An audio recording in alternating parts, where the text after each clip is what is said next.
we in countdown?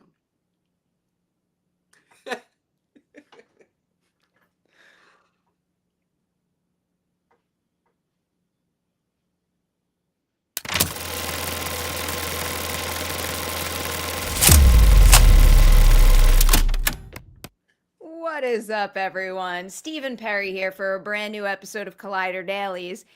I'm going to call this a pretty big episode because I feel like this is the first time we've got like really big breaking news, and on the fly we pivoted and we're going to cover something that just dropped this morning. How are you feeling about this, Steve? I'm feeling pretty good, actually. I have a lot to say on the news. Yes, so I'm not going to waste any time. I'm just going to get into our headline topic, and it's essentially Daredevil Born Again being completely changed, stopped, and they're doing a total creative pivot on it. All this news that I'm about to share with you came from a THR article, so that is the source on this. So their details claim that Daredevil Born Again paused production in mid-June during the writer's strike. At that point, fewer than half of the series' 18 episodes had been shot, but at that point, it was enough for the Marvel executives to look at the footage that they had and come away with the decision that the show wasn't working. So in late September, Marvel let go of head writers Chris Ord and Matt Corman, and also released the directors who were attached for the remainder of the season. And they are planning a significant creative reboot of the series, and they're currently on the hunt for new writers and directors for the project. And this is all tied to what THR dubbed significant growing pains for Marvel Television.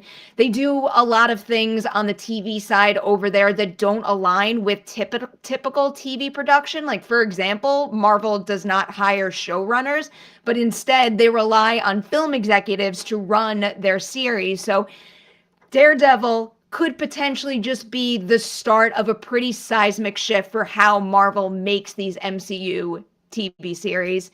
Steve, how are you feeling about this? Okay, I have a lot to say. Number Yes. one, the Marvel series on Disney Plus, in my opinion, with the exception of Loki season one, Loki season two, and WandaVision, has been a huge disappointment. I'm completely, I'm just so disappointed by what they've put on the air. I think that the series are forgettable. I think that they're just not good enough for the Marvel brand, and the series have watered down the superhero genre in a bad way. I really think that they needed to do better. This is really great news that they're finally getting serious and creating and wanting to use showrunners. Because basically, what it means in the past, when we would interview a head writer who was like basically the showrunner, we couldn't call them a showrunner because of the title or the contracts or whatever. And them, Disney, realizing that they need to create seasons, like come up, like Loki, obviously that needs a season three. They need to create shows that can run for multiple seasons and better quality. But more than that, this is a bigger issue at Marvel. So I heard that when Iger came back, and there's a mandate at Marvel now to sort of pause and reassess. And that I've actually heard this goes to the film division as well. I think that there's going to be some changes coming there. I've heard some rumblings about what could be coming. I will not say it here because it's still rumors. It's not anything confirmed. But this is the beginning of, I think, a real awakening at Marvel, realizing they have to do better. And some of these side characters maybe can't be the focus anymore. And look, I mean, I've heard, and this is hearsay, but they have an upcoming show called Echo, which they're going to drop all at once at some point next year. I heard that show isn't good, and that's the reason why they're dropping it all at once. Now, mind you, I'd love to be wrong, but that's what I'm hearing. I'm really happy with, and sorry for rambling, but I'm really happy that Daredevil is getting a reboot. I heard it was troubled, that the scripts weren't good, that it wasn't working. Like, the list I had heard about Daredevil was really giving me, it was making me nervous, because it would just be, because I thought Daredevil on Netflix was really good. And I really enjoyed what they did. And I was very concerned about what it would be on Disney Plus. And this is a sign that Marvel understands it can't put out bad content. And it would have been just content rather than a show. And I'm really happy that they've realized They have to just hit the reset button and start over.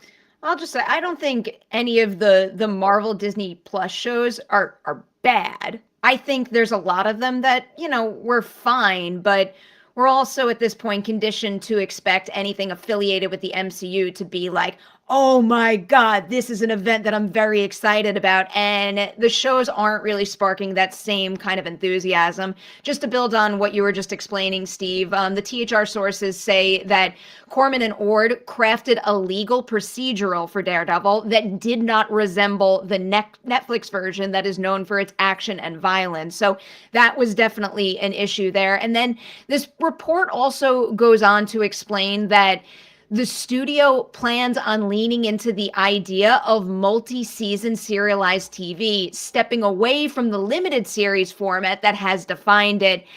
I'm a big fan personally of the limited series format, but I do understand why that's becoming an issue here. And I know we're specifically talking about Daredevil and their TV initiative, but I'm seeing greater issues with not even just the MCU, but franchise production and distribution in general. Just spending these epic budgets and churning out so much material so quickly. I do think that one of the big reasons that I don't want to say Marvel has fizzled out or even Star Wars or DC or anything like that, because that's a little too extreme. But I think why it lacks the same enthusiasm that it had pre-pandemic in particular is because there's just too much. Part of the reason why we watch shows like Collider Dailies and YouTube reviews and things like that is because we love discussing these things after they've come out. We love theorizing and finding nitty-gritty details to pick apart and celebrate together. Because we're getting such a steady stream of new material, there's no time to do that anymore. And that is also impacting the investment that viewers have in these characters and these situations. Yeah, the other thing is that I think that they, as you just said, they have to produce less stuff and make the stuff they are producing better. Because ultimately, Marvel fans, I think, would be happy watching, Disney Plus is in a different place than Netflix. Netflix produces so much stuff that you can't keep up, right? It's just too much. But Disney Plus could, if they could release one thing every week that Marvel fans or Star Wars fans wanted to watch, that would be enough most likely for people to keep their subscription and pay for it. So ultimately, they need to produce less Marvel content and make each thing they're producing better. But the other thing that is a problem with streaming that nobody talks about is the fact that when they create a show, they do it, and then they're not thinking about another season, and then all of a sudden it's 2 years or 3 years before the next season. If they go into certain shows, certain things, knowing this is going to be a 6 or 8 episode season and we're going to do 2 or 3 seasons, they can be working on the writing all year. They're not going to stop. The showrunner and the writing staff can keep going so they can produce said show every year, like a normal TV show, and get it out there. So once a year, you're getting your 6 or 8 episodes. And that will solve one of the problems of these huge gaps in getting between season 1 and season 2. I'm going to turn to the chat really quickly because Patrick does bring up another potential issue. He said, I'm not sure I want less content for my $15 a month. And, this is another thing to factor into the equation here. This isn't just someone saying, I want to spend X amount of dollars to see a movie on the big screen. You are repeatedly paying that $15 a month for an extended period of time. You want a steady stream of content. So on the one hand, I think we're getting too much where you can't keep up with them as a viewer, but also you can't maintain quality. But on the other hand, because the entire distribution model has completely changed and heavily relies on streaming subscriptions, then you have these people who are picking and choosing a select few, and they want those select few to make do on that $15 a month. Look, I'm saying as someone who watches way too much stuff, I would be okay paying, because I pay for Disney Plus, I would be okay if every Wednesday or every Friday they have an episode of something that I care about and it's really good. So that would be for every week there's something I want to watch. that would be enough for me, but maybe it's not enough for other people. I don't have that answer. I just know for sure that Marvel is doing big things behind the scenes, and I'm really excited that it came out Mhm. about Daredevil, and I'm happy that they're getting their stuff together. Yeah, as much as I don't like hearing about negative things when it comes to the production process, I do think it is very important to recognize when something isn't working and finding a pivot rather than pushing forward and delivering something subpar. I'll point out one more comment here just because I agree with it. GFan86 says, I love WandaVision and Miss Marvel. I think Miss Marvel also deserves a lot of credit. I think that was a high point for MCU TV series. Yeah, I really enjoyed Miss Marvel, and I'm not trying to say that the shows that Marvel did were bad. Miss Marvel I actually really liked, and I liked the way it was shot. Um, but I'm just saying that, like, is it something I'm going to keep watching? Is it good enough for me to watch a second time? And the answer is no. Like, I enjoyed it, but I'm not going to rewatch it. It's not. But then again, I don't. Okay, maybe that's a bad way of saying it because I don't rewatch a lot of stuff, but I wouldn't rewatch it if someone came over and said I really want to watch Miss Marvel. I'd be like, I can watch something else. I'll use this as a transition to get us out of this topic. You know what I can't stop rewatching, Steve, and what everyone's going to be able to watch for themselves really I, soon? I already know Oh, it's you something know, new. it's The Fall of the House of Usher. Yeah, It's so I good. already. It's on Netflix. Carve out the full amount of time to binge the full series and then carve out your entire weekend because you're going to want to watch it again and again and again. Do you want to talk about the Iron Claw trailer? Sure, let's jump in. I am very excited about this for a multitude of reasons. A big one being the cast is phenomenal. It's an A24 movie. It's directed by Sean Durkin, who I'm a big fan of. And just so you have a little background here, it is the true story of the inseparable Von Erich brothers who made history in the intensely competitive world of professional wrestling in the early 80s.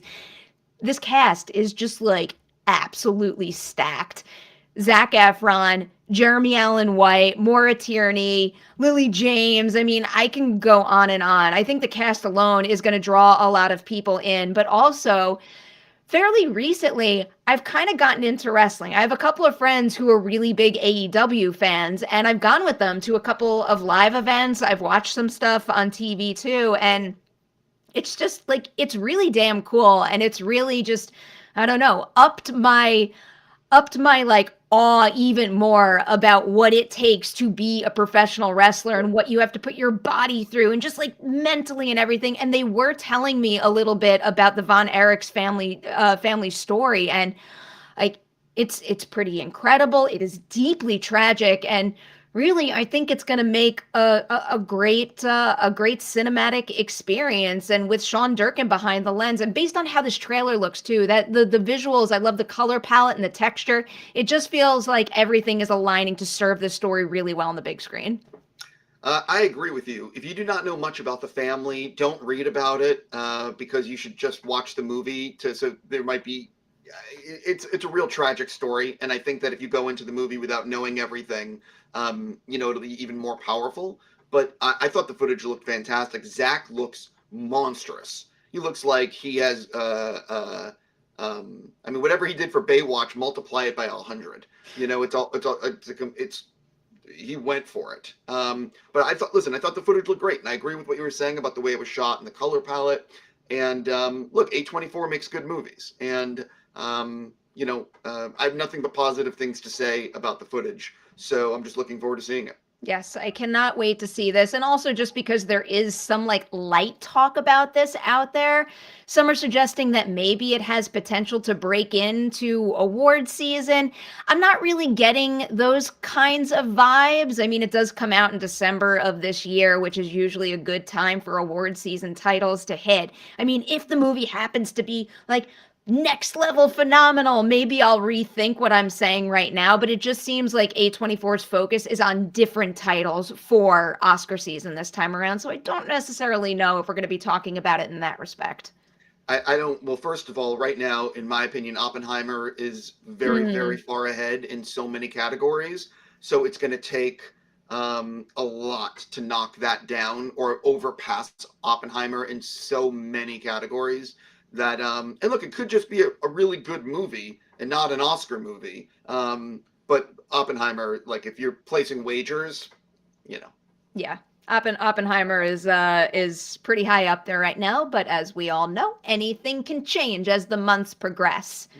All right, Steve, let's look ahead to the future of Collider screening. So we wanted to make this our final topic today, just because there's a lot of them, a lot that you're going to want to know about first so that you could either get tickets or submit for tickets ASAP. So Steve, do you want to take it first? What screenings do you have coming up? There are 4 screenings, one of which is not announced. I'll just mention it now because we're going to announce it today.